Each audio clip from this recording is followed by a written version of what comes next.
No quieren que lo sepas. Durante siglos se ha ocultado al mundo un poderoso secreto, tan inmenso que podría cambiar la realidad misma. Se dice que las tablas del destino encierran el poder supremo, la capacidad de controlar el destino de naciones, gobernantes e incluso el tejido del tiempo. Pero aquí está la parte chocante. Las pruebas sugieren que nunca desaparecieron.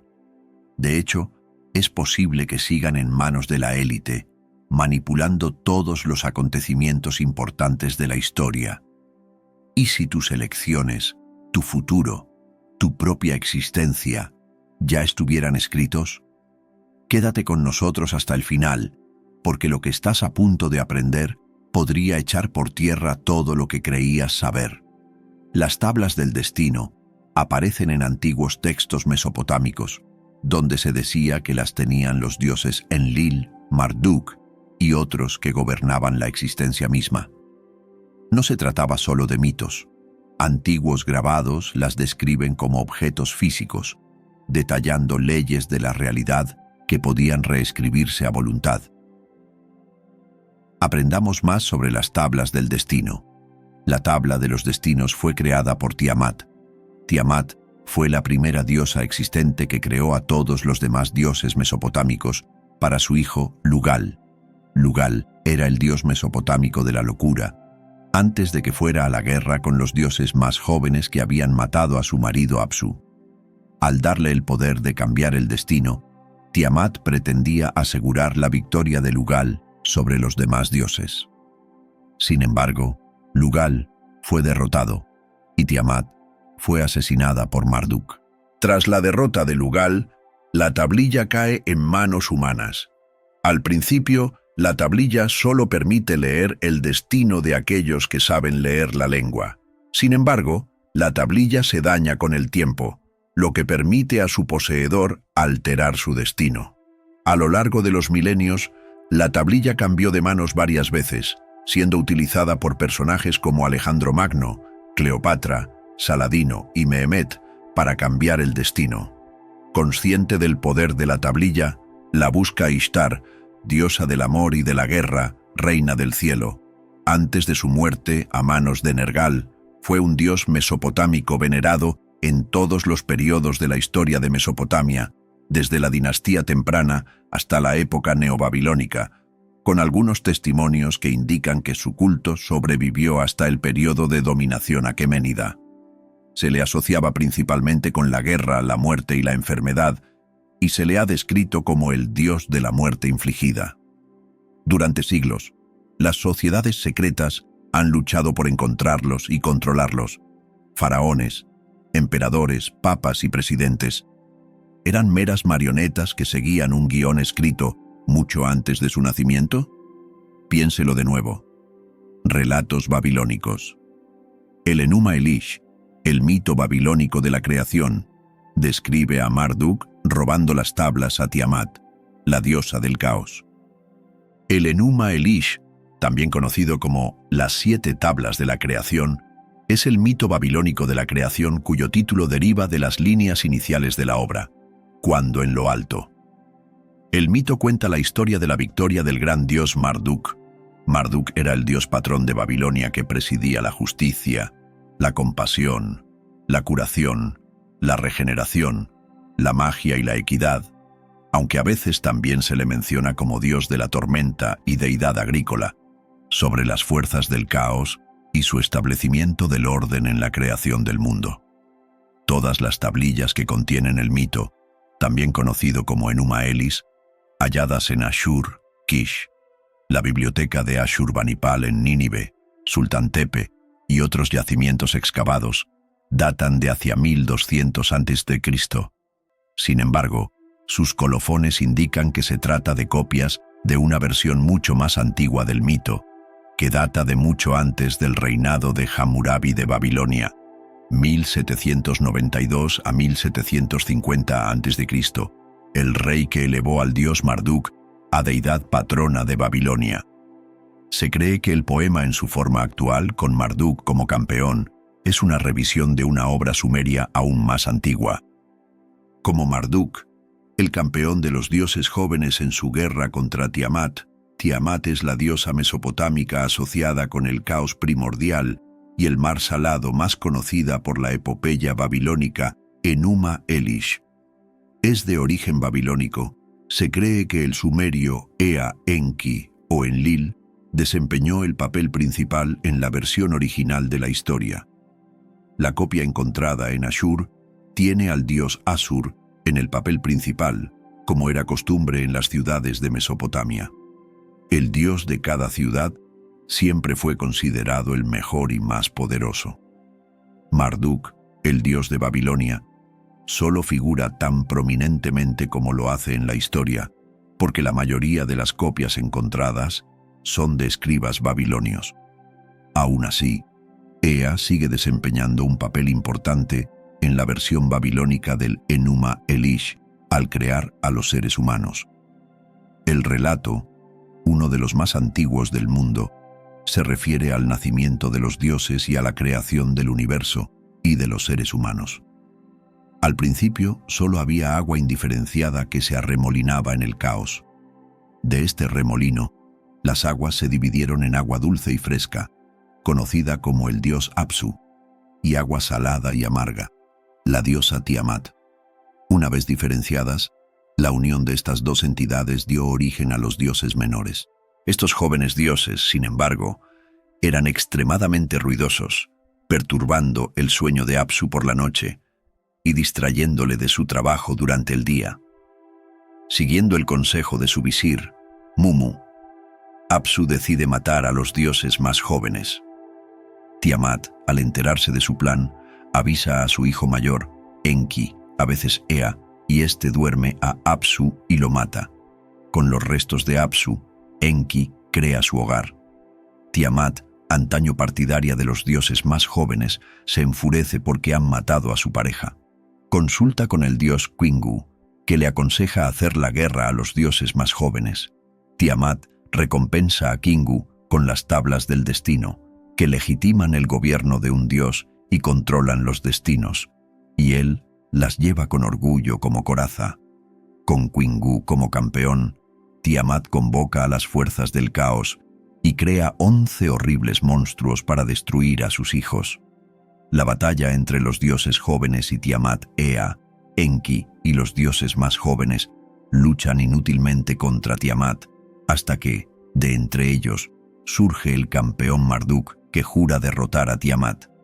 Marduk derrota a Kingu y acaba con la vida de Tiamat, disparándole una flecha que la parte en dos.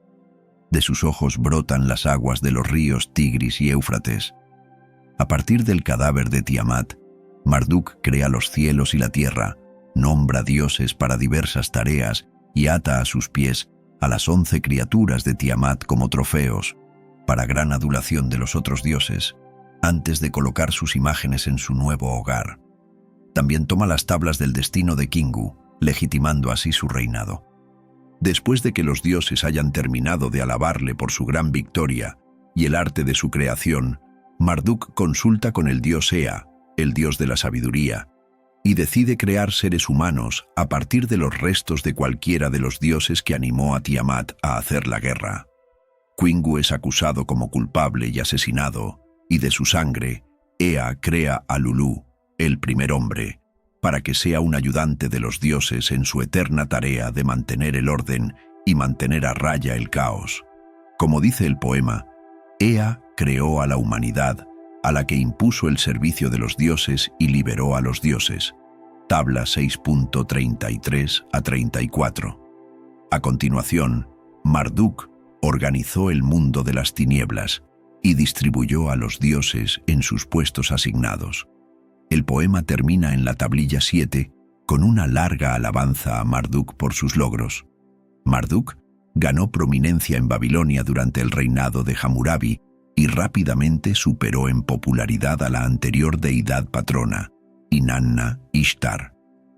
Durante el reinado de Hammurabi, de hecho, varias deidades femeninas anteriormente populares fueron sustituidas por dioses masculinos.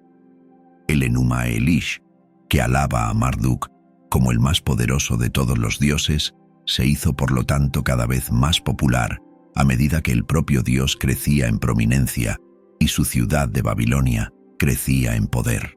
El Enuma Elish se leía y recitaba ampliamente en toda Mesopotamia, pero era especialmente importante en el Festival de Año Nuevo de Babilonia.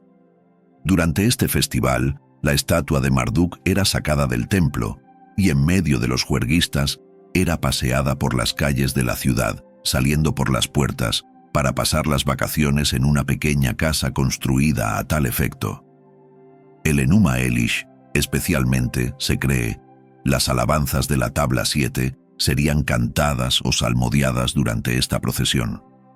El relato comienza antes de la creación, cuando solo existían las entidades primordiales Apsu y Tiamat, entremezcladas.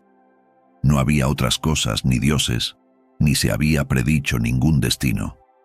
Entonces, de la mezcla de Apsu y Tiamat, surgieron dos dioses, Lahmu y Lahamu. Después se crearon Anshar y Kishar.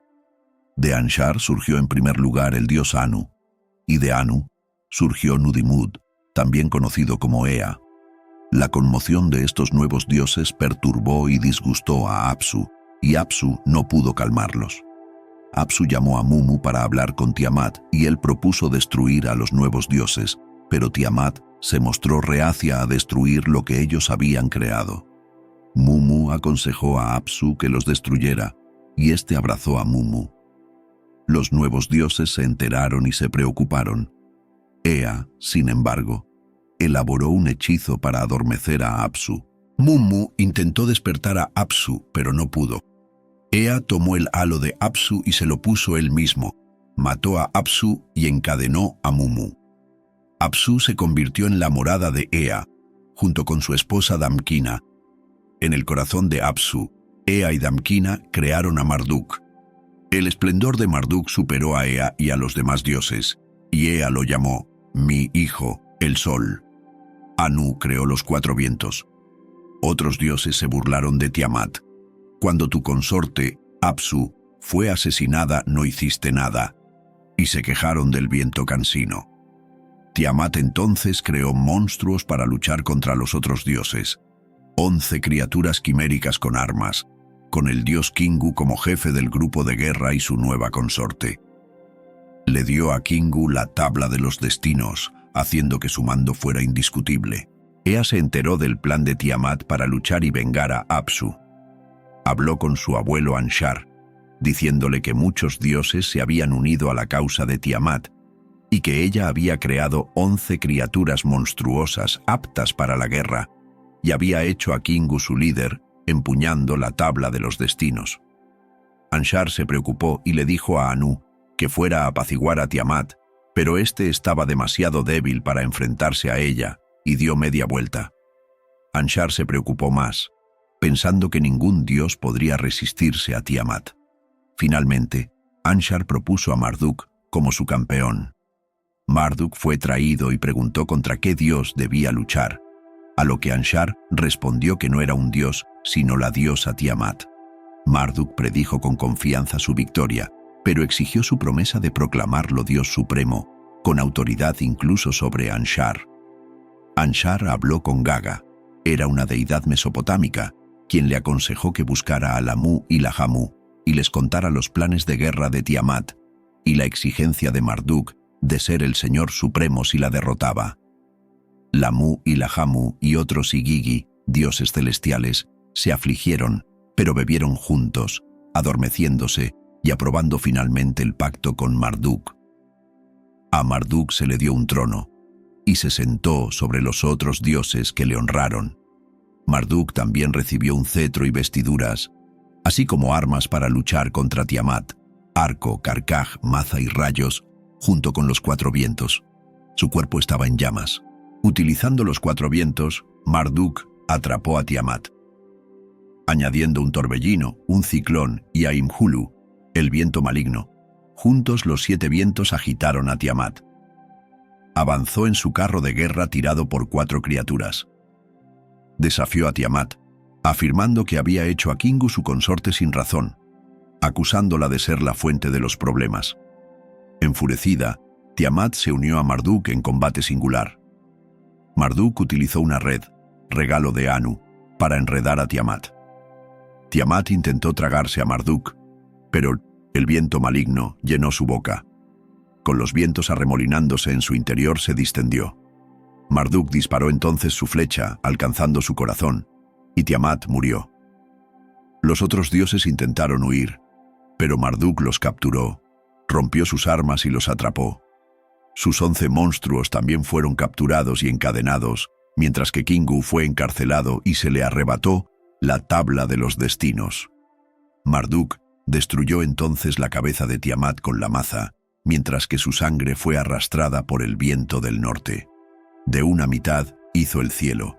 En él hizo lugares para Anu, Enlil y Ea. Marduk hizo imágenes de los dioses en las constelaciones y definió los días del año a partir de ellas. Creó la noche y el día, y también la luna. Creó las nubes y la lluvia, y su agua hizo el Tigris y el Éufrates. Entregó la tabla de los destinos a Anu. Se hicieron estatuas de los 11 monstruos de Tiamat y se instalaron en la puerta de Apsu. Marduk habló entonces a Ea, diciendo que usaría su propia sangre para crear al hombre y que el hombre serviría a los dioses. Ea aconsejó que se eligiera a uno de los dioses como sacrificio. Los Igigi aconsejaron que se eligiera a Kingu. Su sangre se utilizó entonces para crear al hombre. Marduk dividió entonces a los dioses en arriba y abajo, 300 en los cielos, 600 en la tierra. Los dioses propusieron entonces construir un trono o santuario para él. Marduk les dijo que construyeran Babilonia. Los dioses pasaron entonces un año fabricando ladrillos. Construyeron el Esagila, templo a Marduk, a gran altura, convirtiéndolo en un lugar para Marduk, Ea y Enlil. Entonces se celebró un banquete, con 50 de los grandes dioses tomando asiento, Anu alabando el arco de Enlil y luego a Marduk. Se dieron los primeros 9 nombres o títulos de Marduk. El resto de los 50 nombres o títulos de Marduk fueron leídos.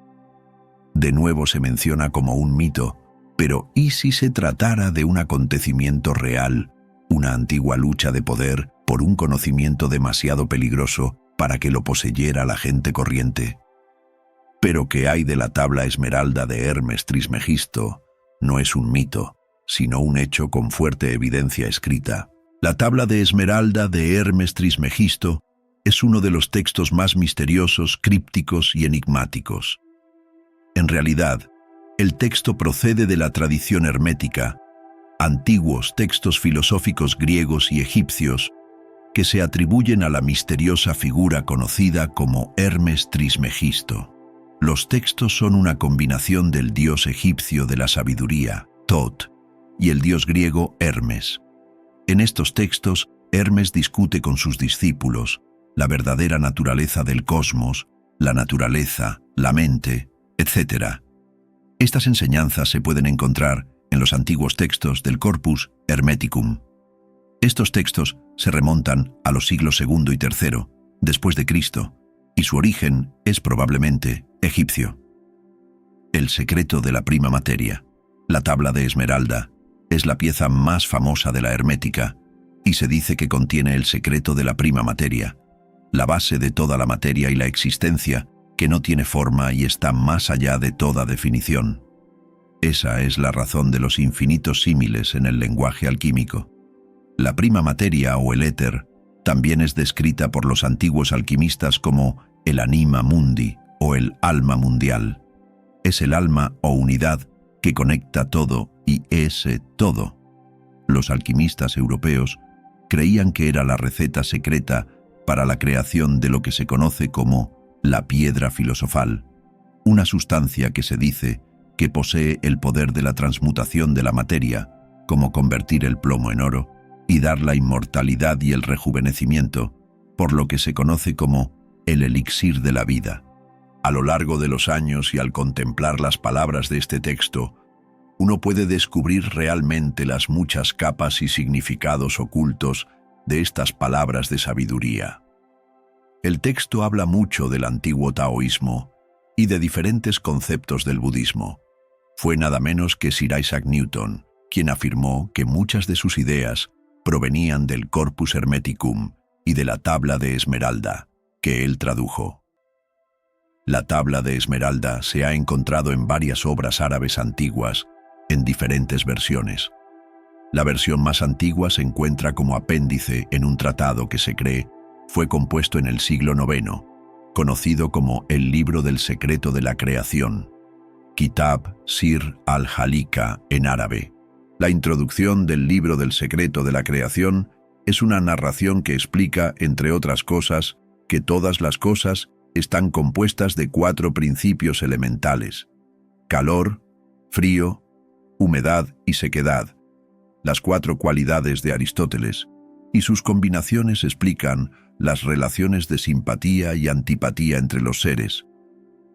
Balinús, maestro de talismanes y prodigios, entra en una cripta bajo la estatua de Hermes Trismegisto y encuentra la tablilla de esmeralda en manos de un anciano sentado, junto con un libro.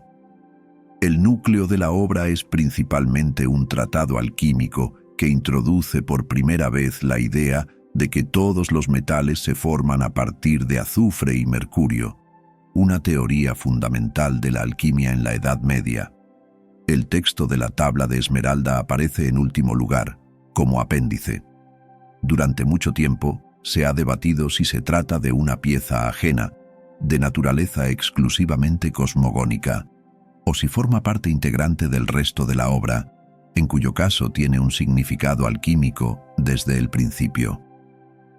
Recientemente, se ha sugerido que en realidad se trata de un texto de magia talismánica y que la confusión se debe a un error de traducción del árabe al latín. La conexión cósmica de la tabla, ¿todas las traducciones describen a un anciano? La esmeralda es la piedra tradicionalmente asociada a Hermes, mientras que el mercurio es su metal. Marte se asocia con las piedras rojas y el hierro, y Saturno con las piedras negras y el plomo. En la antigüedad, griegos y egipcios denominaban esmeralda a diversos minerales de color verde, jaspe verde e incluso granito verde, y en la Edad Media también se aplicaba a objetos de vidrio coloreado, como la tabla de esmeralda de los reyes visigodos. Eran un pueblo germánico unido bajo el gobierno de un rey y que vivía dentro del Imperio Romano a finales de la Antigüedad. O el Sacro Catino de Génova, un plato incautado por los cruzados durante el saqueo de Cesarea en 1101, que se cree fue ofrecido por la reina de Saba a Salomón y utilizado durante la Última Cena.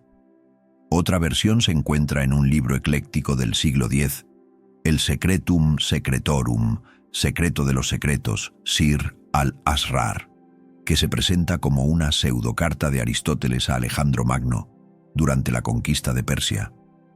En ella se habla de política, moral, fisiognomía, astrología, alquimia y medicina, entre otras cosas. El texto también se atribuye a Hermes, pero carece de la narración del descubrimiento de la tablilla. El tema literario del descubrimiento de la sabiduría oculta de Hermes puede encontrarse en otros textos árabes de alrededor del siglo X. Por ejemplo, en el libro de Crates, mientras reza en el templo de Serapis, Crates, un filósofo griego, tiene una visión de un anciano, el más bello de los hombres, sentado en una silla. Estaba vestido con ropas blancas y sostenía una tabla sobre la silla, en la que había un libro. Cuando pregunté quién era ese anciano, me dijeron: es Hermes Trismegisto, y el libro que tiene delante es uno de los que contienen la explicación de los secretos que ha ocultado a los hombres. Un relato similar puede encontrarse en el texto latino conocido como Tabula Chemica, de Senior Zadith, el nombre latinizado del alquimista Ibn Umayl, en el que una mesa de piedra descansa sobre las rodillas de Hermes Trismegisto en la cámara secreta de una pirámide. En este caso, la mesa no está inscrita con texto, sino con símbolos jeroglíficos. A partir de finales del siglo XVI, la tabla de esmeralda suele ir acompañada de una figura simbólica llamada Tabula Smaragdina Hermetis. Esta figura está rodeada de un acróstico en latín: Visita interiora terrae rectificando invenies occultum lapidem. Lit. Visita el interior de la tierra y rectificando encontrarás la piedra oculta, cuyas 7 iniciales forman la palabra del francés antiguo: vitriol. Lit. Ácido sulfúrico. En la parte superior, el Sol y la Luna se vierten en una copa sobre el símbolo del mercurio. Alrededor de la copa mercurial están los otros 4 planetas, que representan la clásica asociación entre los 7 planetas y los 7 metales: Sol, oro; Luna, plata; Mercurio, plata; Júpiter, lata; Marte, hierro; Venus, cobre; Saturno, plomo. No está claro si la imagen se dibujó originalmente con colores o no. Los que sí los contienen están coloreados de la siguiente manera: oro, Sol, visita; plata, Luna, interior; gris, Mercurio, terrae; azul, estaño, rectificando; rojo, hierro, invenciones; verde, cobre; negro, plomo, lapidem. En el centro, un anillo y un globus cruciger, y en la parte inferior, las esferas del cielo y de la tierra. Las 3 cargas representan, según el poema, los 3 principios, tria prima, de la teoría alquímica de Paracelso: águila, mercurio, espíritu; león, azufre, alma; y estrella, sal, cuerpo. Por último, 2 Schwurhans acompañan el cuadro atestiguando la veracidad de su creador. ¿Es una coincidencia o una prueba de que las tablas del destino nunca desaparecieron? Pero todavía tiene algunas dudas acerca de las tablas. Entonces echemos un vistazo a la época moderna del Vaticano, que todavía guarda algunos secretos. Los rumores sugieren que la Iglesia Católica ha guardado bajo llave innumerables artefactos que podrían cambiar el curso de la historia. La Ciudad del Vaticano, el estado independiente más pequeño del mundo, es el corazón espiritual y administrativo de la Iglesia Católica. Dentro de sus fronteras se encuentran maravillas arquitectónicas como la Basílica de San Pedro, la Capilla Sixtina y los museos vaticanos, pero hay un aspecto más escurridizo en esta venerada ciudad-estado, una leyenda que susurra que hay tesoros ocultos enterrados en lo más profundo de sus confines. No se trata solo de monedas de oro o piedras preciosas, sino de una colección de artefactos antiguos, manuscritos y secretos que podrían cambiar nuestra comprensión de la historia, la religión y la humanidad. La intriga comienza con la Biblioteca Vaticana y sus archivos secretos. Fundada a mediados del siglo XV, la biblioteca alberga decenas de miles de manuscritos, algunos de los cuales datan de hace más de 2000 años. Se dice que estos textos contienen conocimientos perdidos, evangelios prohibidos y registros de la historia de la humanidad que contradicen los relatos dominantes. Algunos teóricos creen que estos archivos contienen mapas que conducen a antiguos tesoros, reliquias del cristianismo primitivo e incluso pruebas de vida extraterrestre. El misterio del tesoro oculto de la Ciudad del Vaticano puede dividirse en 3 categorías principales: objetos espirituales, documentos históricos y riquezas materiales. Entre las leyendas se encuentra la creencia de que el Vaticano posee objetos de inmenso significado espiritual, como el Santo Grial, el Arca de la Alianza o reliquias de santos cuyos poderes podrían inspirar fe o miedo. Algunos afirman que la lanza que se cree que atravesó el costado de Jesucristo, conocida como la Santa Lanza, está guardada en secreto en las bóvedas del Vaticano. Se dice que los archivos secretos del Vaticano contienen textos que desafían la historia convencional, desde la verdadera historia de los templarios hasta las enseñanzas ocultas de Jesucristo. Estos documentos podrían reescribir capítulos enteros del pasado de la humanidad.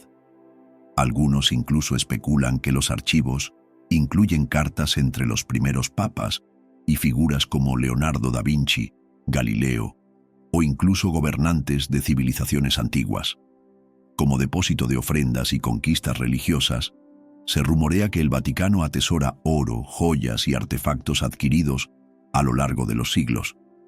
Durante las cruzadas, por ejemplo, es posible que se llevaran al Vaticano tesoros de Jerusalén y Constantinopla para su custodia. Algunos creen que estos tesoros están ocultos en catacumbas subterráneas o cámaras secretas. Numerosas historias aumentan el atractivo de los tesoros ocultos del Vaticano. Una de ellas habla de una cámara secreta bajo la Basílica de San Pedro que contiene tesoros saqueados del segundo templo de Jerusalén durante la conquista romana del año 70 de la era cristiana. Se cree que esta cámara, conocida como el Tesoro del Templo, guarda la menorá, vasos sagrados y pergaminos de inmenso valor religioso. Otra teoría se refiere a los documentos perdidos de los templarios. Los templarios, una orden militar cristiana medieval, eran conocidos por su riqueza y por el supuesto descubrimiento de conocimientos ocultos durante su estancia en Jerusalén. Cuando la orden se disolvió en el siglo XIV, algunos creen que el Vaticano adquirió sus tesoros y secretos. El secretismo del Vaticano no hace sino alimentar las especulaciones sobre sus tesoros ocultos. El acceso a los archivos secretos está muy restringido. Solo se concede a investigadores cualificados y al clero, e incluso entonces se limita a documentos específicos. Las catacumbas bajo la ciudad del Vaticano permanecen en gran medida inexploradas por los forasteros, dejando su contenido en el misterio. Este secretismo no es gratuito. El Vaticano se ve a sí mismo como el custodio de la fe, encargado de proteger artefactos y conocimientos que podrían desestabilizar los sistemas religiosos o políticos si se manejan mal. Los críticos, sin embargo, sostienen que este secretismo impide a la humanidad comprender su verdadera historia y su patrimonio. Podrían encontrarse entre ellas las verdaderas tablas del destino, ocultas al público para evitar un levantamiento. La destrucción del conocimiento. Un patrón de control. Cada vez que la humanidad se acerca demasiado a la verdad, ocurre algo catastrófico. Uno de los acontecimientos más devastadores de la historia fue el incendio de la Biblioteca de Alejandría. Los edificios no desaparecen sin más, ¿verdad? Esta historia trata de cómo un faro de la cultura antigua, el conocimiento y el crecimiento, fue aparentemente destruido. Pero cómo y cuándo ocurrió sigue siendo un misterio. La Biblioteca de Alejandría. Creada durante el reinado de Ptolomeo II en 285 a 246 a.C., la Biblioteca de Alejandría albergaba innumerables documentos antiguos que ponían de relieve el progresivo intelecto de los humanos. Los historiadores han estimado que la Biblioteca de Alejandría contenía más de 500.000 de documentos de Asiria, Grecia, Persia, Egipto, India y muchas otras naciones. Esta biblioteca era un lugar donde crecía la sabiduría y prosperaba la cultura. Situada en Alejandría, la gran biblioteca contribuyó a la grandeza intelectual y cultural de la antigua ciudad. Con sus numerosos documentos, el gran inventario de la gran biblioteca necesitaba ampliarse. La gran biblioteca formaba parte de un instituto de investigación conocido como el Museo. El museo era un lugar de estudio que incluía zonas de conferencias, jardines, un zoológico y santuarios. A pesar de lo grande que parece esta biblioteca, fue trágicamente destruida. Incluso hoy en día, la causa y el motivo de su destrucción siguen siendo un misterio, ya que los acontecimientos históricos perturban el momento fijado y la causa de la destrucción. Es como si se la hubiera llevado una ráfaga de viento. Julio César no quemó intencionadamente la Biblioteca de Alejandría, pero fue durante su campaña militar, en el año 48 a.C., cuando se declaró un incendio en la ciudad de Alejandría, que se cree que dañó la biblioteca. El origen de este incendio fue cuando Cleopatra clamó por su ayuda para conseguir el trono. Durante la lucha por el trono estalló una gran batalla que causó daños a la biblioteca, ya que ordenó quemar una flota egipcia. Para evitar ser cortado por la flota egipcia, César prendió fuego a los barcos en el puerto, que luego se extendió a la ciudad. Lo salvaje es que nadie sabe cuánto daño causó realmente el incendio. Otra persona a la que se culpó del incendio fue nada menos que Teófilo, un gobernante de Alejandría. se le acusa de destruir importantes monumentos culturales de la ciudad, entre ellos el templo de Serapis, la biblioteca hija que contiene parte de la biblioteca de Alejandría. Iniciando la protesta cristiana contra los templos paganos, convirtió el cristianismo en un arma, lo que provocó el incendio de elementos paganos por toda la ciudad. Aunque este suceso no destruyó directamente la biblioteca en sí, la pérdida del templo contribuyó a la pérdida de la biblioteca. Estos violentos incendios no dejaron ningún rastro. No se encontraron textos ni documentos significativos tras la destrucción de la biblioteca.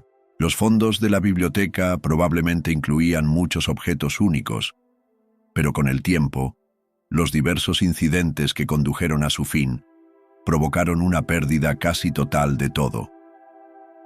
Puede que algunos se encontraran en diferentes lugares o se copiaran en otro sitio, pero los documentos originales de la biblioteca se perdieron realmente. El golpe final llegó en 640 después de Cristo, cuando Alejandría cayó bajo dominio musulmán. El gobernante musulmán, el califa Omar, afirmó que los contenidos de la biblioteca o bien contradicen el Corán, en cuyo caso son herejía, o bien estarán de acuerdo con él, por lo que son superfluos. Se supone que el contenido de la biblioteca se utilizó entonces como yesca para los baños de la ciudad. Incluso entonces, se dice que tardaron 6 meses en arder todos los materiales. Como podemos ver, la mayor colección de conocimiento humano fue misteriosamente quemada. ¿Qué intentaban borrar?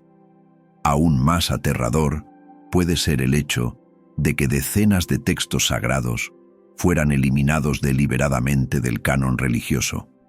Mientras que la Biblioteca de Alejandría es un símbolo de la devastación cultural, los libros desaparecidos de la Biblia representan otro tipo de ausencia, que despierta tanto la curiosidad de los estudiosos como la intriga del público. Estos son los libros que una vez fueron considerados sagrados, o al menos lo suficientemente importantes como para ser mencionados por los autores antiguos, pero con el tiempo desaparecieron, dejando solo indicios tentadores en otros escritos o susurros en los registros históricos. Lo que hace que estos libros perdidos sean especialmente atractivos es el misterio que encierran. Ahora es el momento de que usted, con nuestra ayuda, se adentre en los libros verdaderamente perdidos, a los que se refieren los primeros escritores cristianos y que nunca se han recuperado. Es importante mencionar que aunque estos libros perdidos de la Biblia podrían haber sido incluidos en las sagradas escrituras del cristianismo, ese resultado no era en absoluto inevitable. Si la historia hubiera tomado un rumbo diferente, algunos de estos escritos perdidos podrían haber encontrado un lugar en las páginas de la Biblia que conocemos hoy. Sin embargo, la realidad es que no fue así. Su ausencia habla de los muchos caminos que la historia podría haber tomado y de cómo la Biblia, tal como la conocemos, podría haber sido diferente. ¿Existe realmente una carta que Pablo escribió a los Corintios antes de la que conocemos como primera carta a los Corintios en el Nuevo Testamento? Esta carta anterior, a la que a menudo se hace referencia como la verdadera primera a los Corintios, se ha perdido para la historia y solo es mencionada de pasada por el propio Pablo. Primera a los Corintios 5:9. Aunque es posible que nunca conozcamos el contenido completo de esta carta, el contexto en el que Pablo se refiere a ella nos da algunas pistas intrigantes. Pablo menciona esta carta perdida dentro de una discusión sobre un grave problema que azotaba a la iglesia de Corinto: la inmoralidad sexual. En concreto, utiliza el término griego porneia, que se refiere en general a diversas formas de conducta sexual inapropiada. En el caso particular, destaca, Pablo está abordando un escándalo que involucra a un hombre que vive con la esposa de su padre, un acto considerado escandaloso incluso para los estándares del amplio mundo grecorromano. Teniendo en cuenta este contexto, podemos plantear la hipótesis de que la carta perdida de Pablo probablemente abordaba cuestiones similares de disciplina moral y comunitaria. Es posible que advirtiera a los corintios sobre los peligros de permitir que tal comportamiento quedara sin control. Además, es posible que Pablo les instara a distanciarse de las prácticas inmorales imperantes, subrayando que su testimonio como cristianos dependía de llevar una vida que reflejara su fe. Aunque la verdadera primera a los Corintios no ha sobrevivido, su ausencia nos deja con preguntas sobre lo que Pablo pudo haber escrito en su correspondencia temprana con los Corintios. Esta carta, uno de los libros perdidos de la Biblia, nos recuerda la compleja y a menudo desordenada realidad de las primeras comunidades cristianas. La Epístola a los Colosenses del Nuevo Testamento menciona una carta que Pablo supuestamente escribió a la iglesia de Laodicea, una ciudad de Asia Menor. Por desgracia, como muchos otros escritos de los primeros cristianos, este texto no ha sobrevivido a los estragos del tiempo. Para complicar aún más las cosas, los eruditos siguen debatiendo si Pablo escribió realmente Colosenses, lo que arroja algunas dudas sobre la exactitud de esta referencia. Entonces, ¿hubo realmente una carta a los laodicenses o se trata solo de otro misterio bíblico? La respuesta, como de costumbre, no es sencilla. El fragmento muratoriano, la lista de libros canónicos más antigua que se conserva de finales del siglo II, menciona una epístola a los laodicenses. Sin embargo, no lo hace amablemente. En su lugar, advierte a los lectores de que esta carta es una falsificación marcionita, un texto falso asociado a las enseñanzas de Marción. Pero por si esto no fuera suficientemente complicado, existe otra carta a los laodicenses que ha sobrevivido esta vez en varios manuscritos latinos.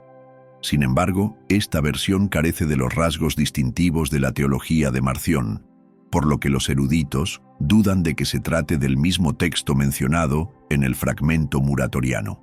Una cosa está clara: ninguna de estas cartas fue escrita por el apóstol Pablo. En otras palabras, ambas son probablemente falsificaciones posteriores, un fenómeno demasiado común en el mundo cristiano primitivo, como Bart D. Ehrman analiza ampliamente en su libro Falsificación y Contrafalsificación. La anterior carta de Pablo a los Efesios, libro desaparecido o ficción. En Efesios 3, 1-4, encontramos una curiosa referencia que sugiere la existencia de una carta anterior de Pablo a los Efesios.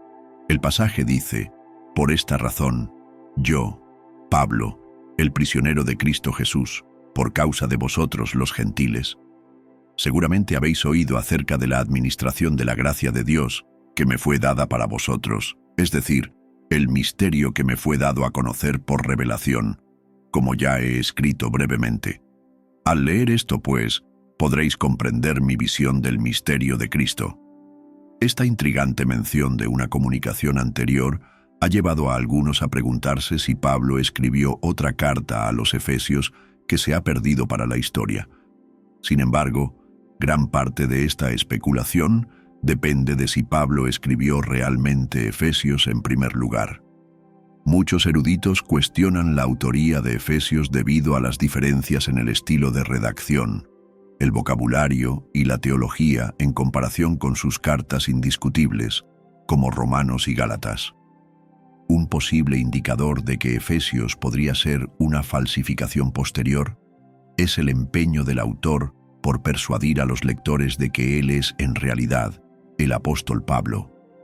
Como señala Bart D. Ehrman en Falsificación y Contrafalsificación, al mismo tiempo, otra de las características sorprendentes del libro es el empeño que pone el autor en que la carta parezca paulina. De hecho, insiste ante sus lectores en que él es realmente Pablo. La estructura de la carta es, en su mayor parte, paulina, con la excepción clave antes mencionada, y utiliza docenas de palabras, frases e ideas que suenan a Pablo. Aparte de eso, el autor hace un número desmesurado de autorreferencias. Ahora, volvamos a centrarnos en el período del Antiguo Testamento, donde nos encontramos con otro texto intrigante pero escurridizo: el libro de las guerras del Señor.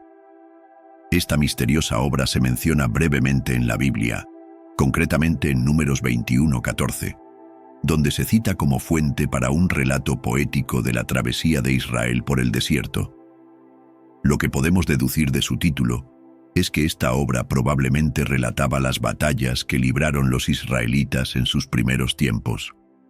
En su comentario sobre Números, John Sturdy explica: se trataba sin duda de una colección de cantos que celebraban las victorias de Israel sobre sus enemigos. Conocemos un libro similar llamado Libro de Jashar, que registraba el lamento de David por Saúl y Jonatán. Desgraciadamente, como muchos otros escritos antiguos, este libro se ha perdido para la historia, lo que nos deja solo tentadores indicios de lo que podría haber contenido. Como uno de los libros que faltan en la Biblia, su ausencia subraya las lagunas en nuestra comprensión de las primeras experiencias de Israel y cómo interpretaban su relación con Dios a través de la lente de la guerra. Continuando nuestro viaje a través del período del Antiguo Testamento, nos encontramos con otro texto intrigante pero desaparecido: Los Hechos de Salomón. Esta obra se menciona brevemente en 1 Reyes 11:41, donde se afirma: en cuanto a los demás acontecimientos del reinado de Salomón, todo lo que hizo y la sabiduría que desplegó, ¿no están escritos en el libro de los Hechos de Salomón? Lo que podemos deducir del título es que los Hechos de Salomón probablemente detallan el reinado del rey Salomón, uno de los monarcas más famosos de Israel. Es posible que este texto relatara sus logros políticos, como la construcción del Templo de Jerusalén u otras hazañas que desconocemos por completo. El libro de las crónicas de los reyes de Israel y Judá, un registro perdido de 2 reinos. Otro libro intrigante pero desaparecido de la Biblia. Se menciona a lo largo de los libros veterotestamentarios de Reyes y Crónicas, como fuente de detalles adicionales sobre los reinados de los monarcas de Israel y Judá. Por ejemplo, 1 Reyes 14:19 dice: en cuanto a los demás sucesos del reinado de Jeroboam, cómo guerreó y cómo gobernó, ¿no están escritos en el libro de las crónicas de los reyes de Israel? Dado su título y el contexto en el que se cita, el libro de las crónicas de los reyes de Israel y Judá sirvió probablemente como registro oficial de los hechos, políticas y acontecimientos significativos durante los reinados de varios reyes del reino septentrional de Israel y del reino meridional de Judá, siglos X a VI. El Evangelio de Matías, un relato perdido de un apóstol menos conocido. Volvemos ahora al periodo del Nuevo Testamento para concluir nuestra exploración de los libros perdidos de la Biblia. Uno de los textos más enigmáticos de esta época es el Evangelio de Matías. Mencionado por los primeros autores de la Iglesia, este evangelio se asocia con Matías, el apóstol elegido para sustituir a Judas Iscariote después de que éste traicionara a Jesús. ¿Qué podemos deducir del Evangelio de Matías? Los primeros padres de la Iglesia, como Orígenes y Eusebio, mencionaron este texto, lo que indica que era conocido en algunas de las primeras comunidades cristianas. Clemente de Alejandría incluso cita un versículo del mismo, haciendo hincapié en la importancia tanto de la fe como del conocimiento.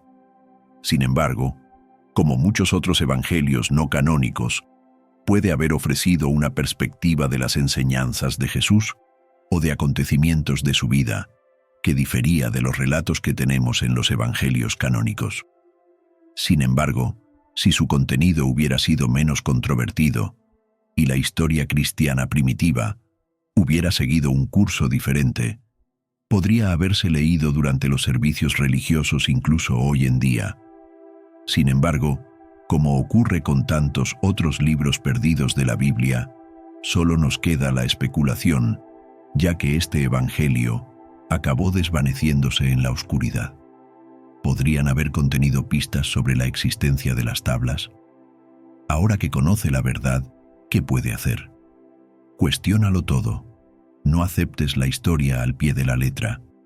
Indaga más. Investiga lo prohibido. Estudia las antiguas tablillas mesopotámicas, los textos religiosos ocultos y los descubrimientos suprimidos. Difunde este conocimiento. Cuanta más gente despierte, más débil será el control de las élites. ¿Las tablas del destino siguen ahí fuera? O peor aún, ¿están siendo utilizadas contra nosotros ahora mismo? ¿Es todo lo que conocemos, nuestro pasado, nuestro presente, nuestro futuro, una ilusión programada? Si has llegado hasta aquí, estás entre los pocos que están realmente despiertos. Pero la pregunta sigue en el aire. ¿Qué harás con este conocimiento? Me gusta, comparte y comenta a continuación. Expongamos la verdad. Mantente alerta. Sigamos cuestionando. Y lo más importante, mantente libre.